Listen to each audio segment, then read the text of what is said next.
Hello. आज हम female reproductive system यानी नारी जनन तंत्र के बारे में पढ़ने जा रहे हैं। नारी जनन तंत्र के बारे में आप इतना जान लें कि यह एक ऐसा तंत्र या सिस्टम है जिससे हमारी पीढ़ियां चलती हैं, अर्थात जीवन का सार जनन तंत्र से ही जुड़ा होता है। रिप्रोडक्टिव सिस्टम से ही जीव का वंश चलता है। यदि नारी जनन सिस्टम की बात करें, नारी जनन तंत्र में, तो इसका पूरा जनन तंत्र आप देखें, चूँकि यह एक सुकोमल अंग होता है इसलिए यह पेल्विस रीजन में ही स्थित होता है। ये इतना भाग ये पेल्विस रीजन कहलाता है। कमर के आसपास जंघे के बीच का हिस्सा। अगर हम देखें बाह्य व्यू से बाकी अंगों को गौड़ करके तो इस तरह से हमको दिखाई देता है जनन तंत्र। इसी का बृहद रूप अगर हम देखें तो इस तरह से आपको दिखाई देगा आंतरिक जनन तंत्र नारी का। अब हम आंतरिक और बाह्य दो रूप में देखेंगे। नारी जनन तंत्र के दो भाग होंगे, एक बाह्य रूप से जो दिखते हैं और दूसरा आंतरिक जनन तंत्र जो होता है। यदि हम बाह्य जनन तंत्र की बात करें, बाहर से दिखने वाला, तो मुख्य अंग होता है वेजाइना के आगे का। प्रायः लोग इस वेजाइना को ही यौन या भग समझ लेते हैं, ऐसा नहीं है। वेजाइना अलग होता है जो सर्विक्स से बाह्य अंग को जोड़ता है। ये साइड व्यू है, आप देखेंगे उसी को साइड से यदि देखें ट्रांसवर्स सेक्शन के रूप में तो इस तरह से, सामने से देखेंगे तो ऐसे दिखेगा और साइड से अगर आप देखते हैं तो इस तरह से आपको दिखता है। इसमें आपको मुख्य रूप से वल्वा भाग, जो इसका मुख्य अंग होता है क्लाइटोरिस और ओपनिंग जो ओरिफिस होती है, ओपनिंग होती है वल्वा का यानी वेजाइना का, वो इसमें दो वलय होते हैं, लेविया मेजोरा, लेविया मिनोरा। ये दो जो वेजाइना को कवर करते हैं। इसके अलावा एक अंग होता हाइमेन, झिल्ली होती है जो प्रायः प्रथम सहवास अथवा किसी झटके से फट सकती है। इसको सामूहिक रूप से हम वल्वा या भग कहेंगे। यह नारी जनन का बाह्य अंग है जो बाहर से देखा जा सकता है। मुख्य रूप से आंतरिक जनन तंत्र होते हैं। पुरुष की अपेक्षा नारी के जनन तंत्र आंतरिक ही होते हैं। आंतरिक जनन तंत्र में आइए हम देखते हैं मुख्य अंग कौन कौन से हैं। सबसे मुख्य अंग इसमें जो होता है वह है अंडाशय या ओवरी। आप देखेंगे नारी में दो ओवरी होती हैं, दोनों साइड में आपको दिख रहे हैं, जिनसे ओवम बनता है। बीच का ये हिस्सा देख रहे हैं यूट्रस, जिसे प्रायः गर्भाशय कहते हैं, और उसके आगे का हिस्सा वेजाइना जो भाग से और पीछे के यूट्रस से जुड़ा होता है।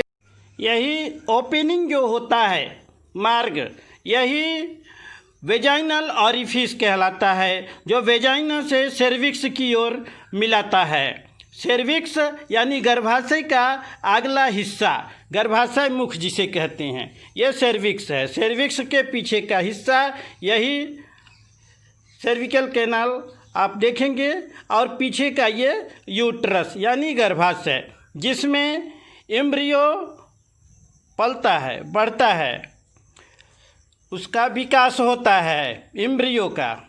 इसके अलावा ओवरी को देखें तो इसके ऊपर झालरदार संरचना कीप की तरह होती है। ये जो फिंगर लाइक संरचना होती है इसको आप देखें, ये फिम्ब्री कहलाते हैं। फिम्ब्री ये फनल टाइप होती है, ये फिम्ब्री हैं, हाँ, जिनको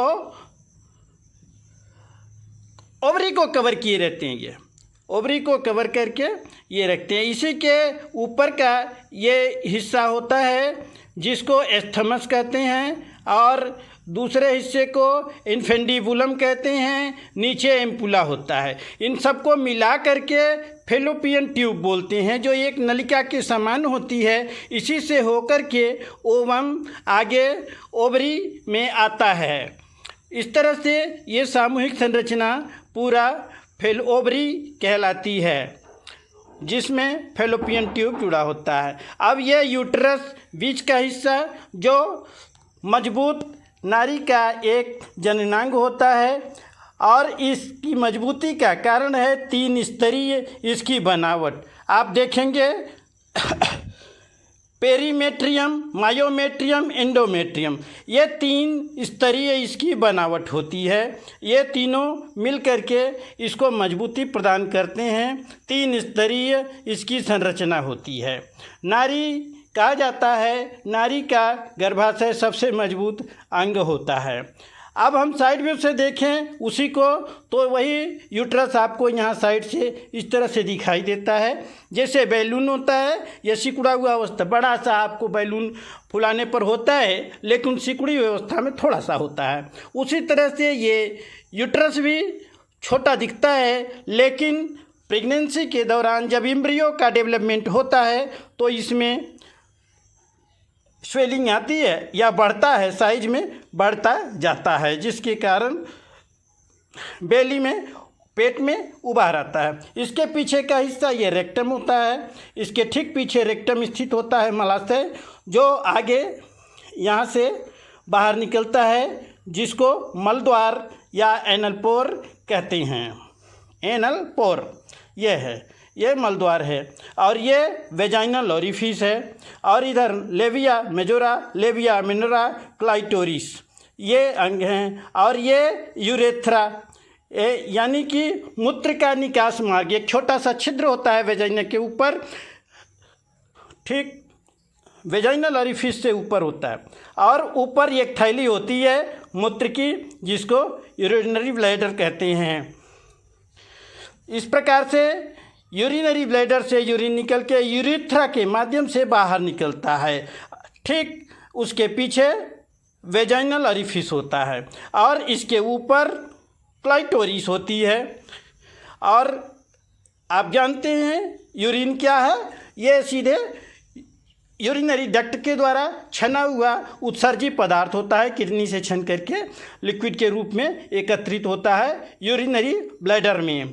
इसके नीचे क्लाइटोरिस और यूरेथ्रा, यह आप पूरी बनावट देख रहे हैं, इस तरह से है। इसके अलावा वल्वा के ऊपर का गद्दीदार हिस्सा, जिसे प्यूबिक सिम्फिसिस कहते हैं, यह मांसल होता है, जिस पर रोम या हेयर भी होते हैं। ठीक इस प्रकार से आप देख सकते हैं पूरी संरचना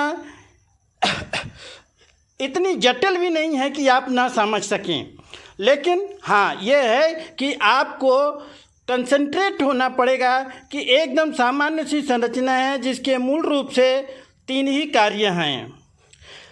नारी जनन अंग के मुख्य 3 कार्य होते हैं। एक तो स्पर्म को ग्रहण करना पुरुष के, और फर्टिलाइजेशन के पश्चात उसको ओवरी में डेवलप के लिए पोषण प्रदान करना, तथा इसके पश्चात जब प्रसव हो जाता है तो बच्चे के फीडिंग के लिए दुग्ध ग्रंथियों से स्तन के द्वारा दूध का उत्पादन करना, जिससे कि शिशु का भरण पोषण होता है। इस प्रकार से नारी जनन तंत्र के 3 प्रमुख कार्य होते हैं। इसके अलावा विभिन्न हार्मोन्स भी होते हैं जो जनन क्रिया में सहायक होते हैं तथा जननांगों के विभिन्न लक्षणों को प्रदर्शित करते हैं। इस प्रकार अब हम ओवरी की बात करेंगे तो ओवरी में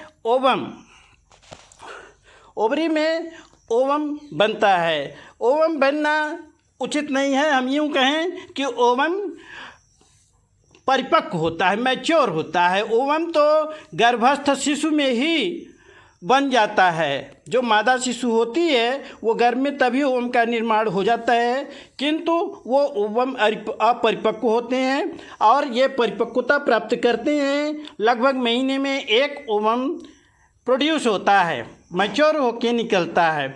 इसीलिए ओवम की बनावट आप देखें तो इस प्रकार होती है। एक गोल सी संरचना जिसमें बीच में न्यूक्लियस होता है, खुरदुरी सतह होती है। ओवुलेशन यानी अंडोत्सर्ग, यानी ओवम कैसे बनता है। देखिए, ओवम ओवरी से जब निकलता है मैच्योर होकर के, तो ओवरी के ऊपर ये कीप नुमा जो संरचना होती है, जिसको यहाँ पर देखें आप, फैब्रिक लिखा हुआ है, फैब्रिक कहते हैं। ये फैब्रिक कुछ इस तरह से बने होते हैं कीप की तरह कि ओवम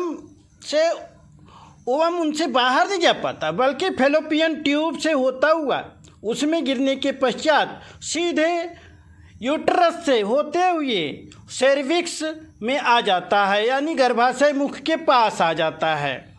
ठीक, सर्विकल कैनाल, ये देखें आप, ये हिस्सा यहाँ पर ओवम पहुँच जाता है। और इस पूरी प्रक्रिया में यहाँ तक पहुँचने में पर्याप्त समय लगता है। और जब यहाँ पर ओवम आ जाता है तो मुख्य रूप से आपको बताया 3 काम होते हैं, हाँ, नारी जनन तंत्र के। फर्टिलाइजेशन, स्पर्म और ओवम का मिलन फर्टिलाइजेशन कहलाता है। तो इसका फर्टिलाइजेशन करना यानी कि स्पर्म और ओवम का मिलना, एग को फर्टिलाइज करना, और दूसरा यूट्रस के अंदर इसका एम्ब्रियो का डेवलप करना, दूसरा कार्य होता है। डेवलपमेंट होता है, इसके अंदर पोषण प्राप्त करता है भ्रूण यहाँ। और तीसरा जो होता है वो आप जानते हैं, प्रसव के बाद तीसरा कार्य पोषण होता है दुग्ध ग्रंथियों के द्वारा। अब यहाँ जो फर्टिलाइजेशन होता है, यानी कि वेजाइना के माध्यम से, ये आप देखें स्पर्म इस तरह की बनावट होती है, जो वेजाइना तक पुरुष का स्पर्म जब पहुँचता है और उधर से ओवम आकर के यहाँ पर स्थिर रहता है, तो यहाँ पर जो इनका मिलन होता है मुख्य रूप से फर्टिलाइजेशन कहलाता है।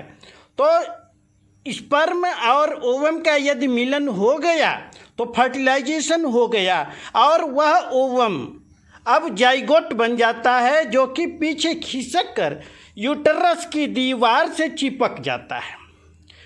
यह संपूर्ण प्रक्रिया होती है। और यूट्रस की दीवारों में एक विशेष प्रकार के पोषक तत्व एकत्रित होने लगते हैं। पोषक तत्व यानी जो ब्लड के रूप में होते हैं वो एकत्रित होते हैं इस जाइगोट के, यानी कि जो फर्टिलाइज्ड एग है उसके पोषण के लिए, उसकी चारों ओर होने लगते हैं।